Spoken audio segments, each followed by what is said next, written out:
So, welcome to the second installment of So You Want to Start a Saltwater Aquarium. The thing I want to talk about today are what I have always deemed the three different types of saltwater aquariums. One of which is the fish-only saltwater aquarium, the second of which is the invertebrate system, and the third is the hierarchy, the reef tank. So what we're going to do today is kind of talk about the definition of those three terms. And I want you to turn to this way and kind of see the main system at Fishy Business, or at least what we call the big U here, is basically designed to be a fish-only system. Basically here at Fishy Business, the primary area of fish, which we call the big U back here in the saltwater section because of the design and the layout, is where we keep all the incoming saltwater fish. You'll notice we don't house them with any invertebrates. They're not set in a reef type situation.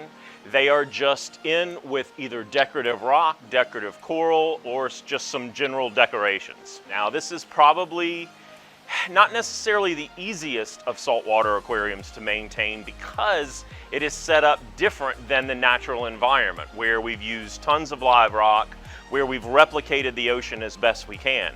In the fish-only system, it's really designed just to look at the fish, and we usually use fake coral decorations. These are things you see a lot of time in restaurants, and this is a very simplistic way of keeping fish only. It is the least expensive of all the saltwater systems in terms of fish keeping.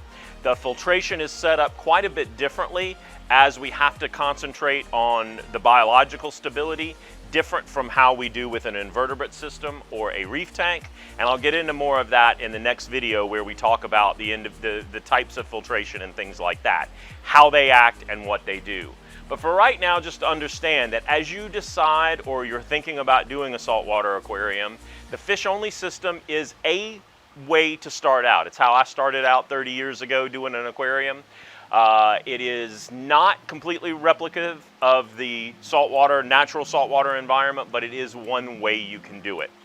And in this type of system, you just keep fish that get along with like compatibility with each other.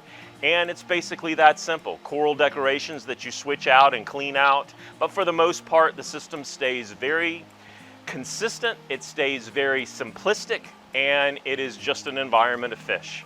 Now let's go look at the invertebrate system. Now, the most expensive type of the three to do is a reef aquarium. But there is a second tier to that that's not that expensive that a lot of people like to do, and that's what I call the invertebrate system.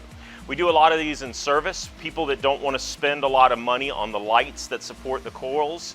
This is a very easy alternative to that that still gives you a lot of diversity in the type of things that you can have together in an aquarium.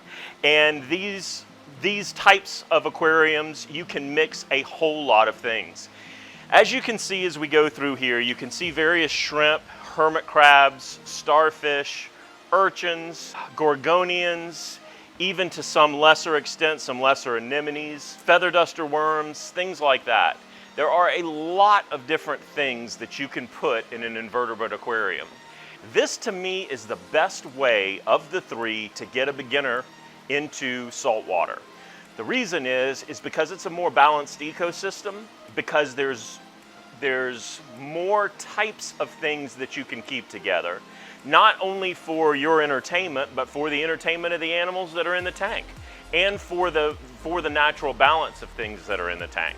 So the invertebrate system, and we will elaborate on filtration and stuff like that next, is one of the best introductory systems from both an affordability standpoint and from just how well it introduces anyone to initially doing saltwater.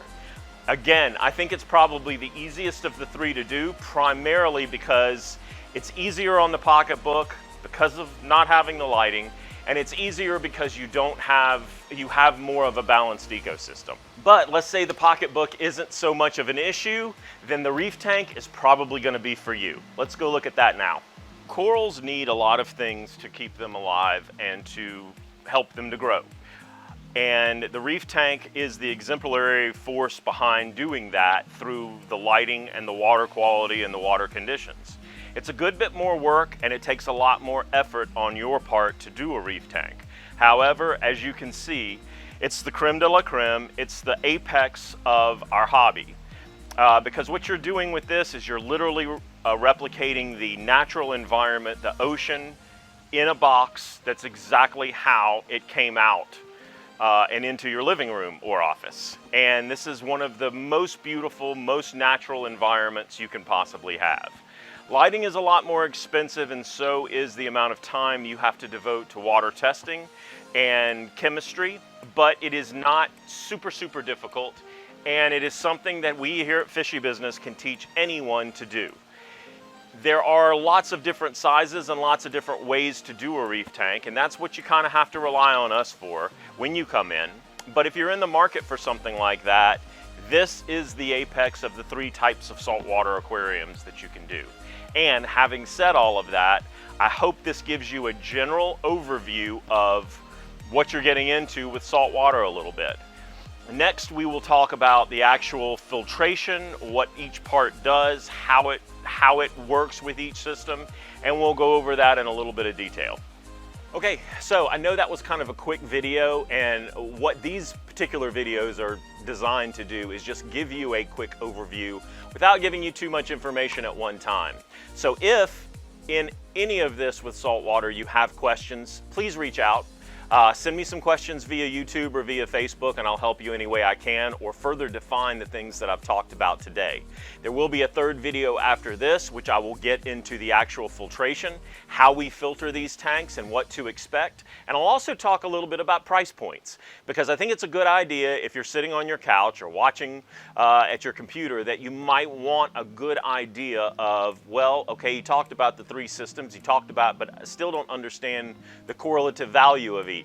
We will go into that on the video where we talk about the individual filtrations. So stay tuned for next week. Hopefully we will have a video to you next Saturday based on the next level of things. Watch also Tuesday for the grind and for the weekly update. We have a very big announcement on the weekly update as we are now in a new month, August. So congratulations to the winner of our July giveaway, Mary. Congratulations, and yeah, have a great week. We'll see you back here.